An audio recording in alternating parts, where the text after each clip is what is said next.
એમની સાથે મર્યાદામાં રહીને વાત કરો. એ ઘરના સર્વે સર્વા છે. એમનું આવી રીતે અપમાન કરવાનો તમને કોઈ હક નથી. અમે પણ તમારા મોટા ભાઈ છીએ હર્ષવર્ધનસિંહ. અમારી સાથે પણ મર્યાદામાં વાત કરો. ને હા, તમારા એકલાના બા નથી, અમારા પણ બા છે. એટલે માત્ર તમને જ એમના માટે લાગણી છે તો દેખાડો કરવાની કોઈ જરૂર નથી. અને તમે તો એમને બા પણ નથી કહેતા, પછી શું કામ ખોટો દેખાડો કરી રહ્યા છો? તમે અમારા બેની વચ્ચે ના આવશો. જતા રહો અહીંયાથી. આ જ રીતે જો એમની સાથે વાત કરશો ને તો હું વચ્ચે આવીશ અને ભૂલી જઈશ કે તમે મારા મોટા ભાઈ છો. હર્ષવર્ધન,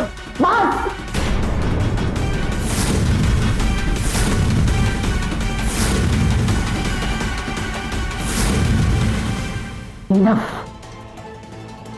અમે તમારા બંનેના બા છીએ. તમે બંને અમારા માટે એક સરખા છો. અમે બંને સરખા છીએ. હા, તમે પક્ષપાત કરો છો ને બા, એ દેખાઈ આવે છે. તમારી જોવાની દ્રષ્ટિ ખોટી છે દિગ્વિજય. હા, અમારી દ્રષ્ટિ ખોટી, અમારા વિચારો ખોટા. અમે જ ખોટા બા. હા, અમે જ ખોટા. એક હર્ષવર્ધનસિંહ જ સાચા. તમારા લાડકા હર્ષવર્ધનસિંહ જ સાચા. સત્યવાદી હર્ષવર્ધન. હા,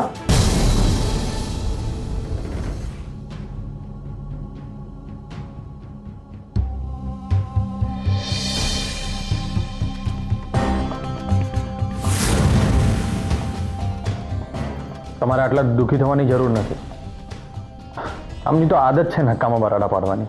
તો thank you Harshvardhan, thank you.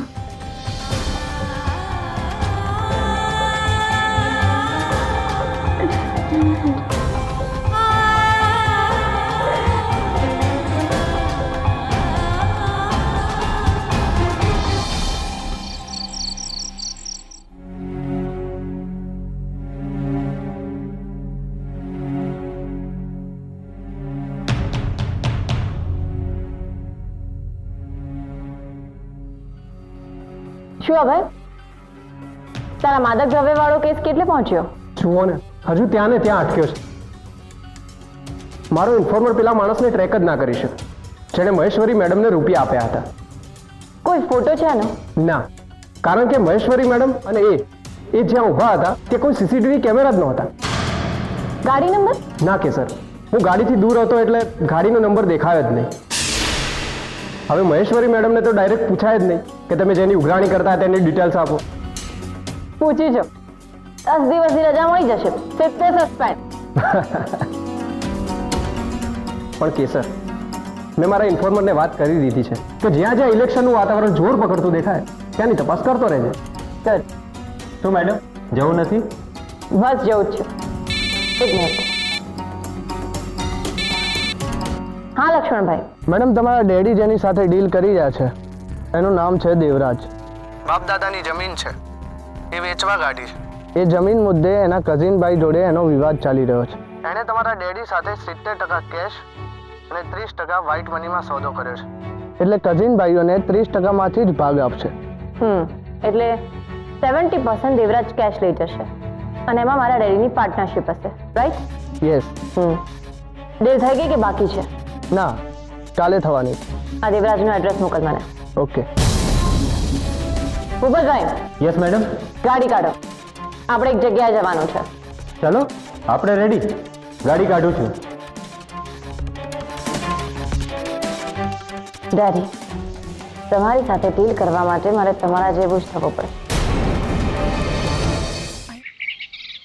બા, આપણા ગામથી સ્થાયી થયેલા જે ખેડૂત ભાઈઓનો કોન્ટેક્ટ કરવાનો તમે કીધું હતું, એમનો કોન્ટેક્ટ થઈ શક્યો નથી. પ્રોબ્લેમ શું આવે છે?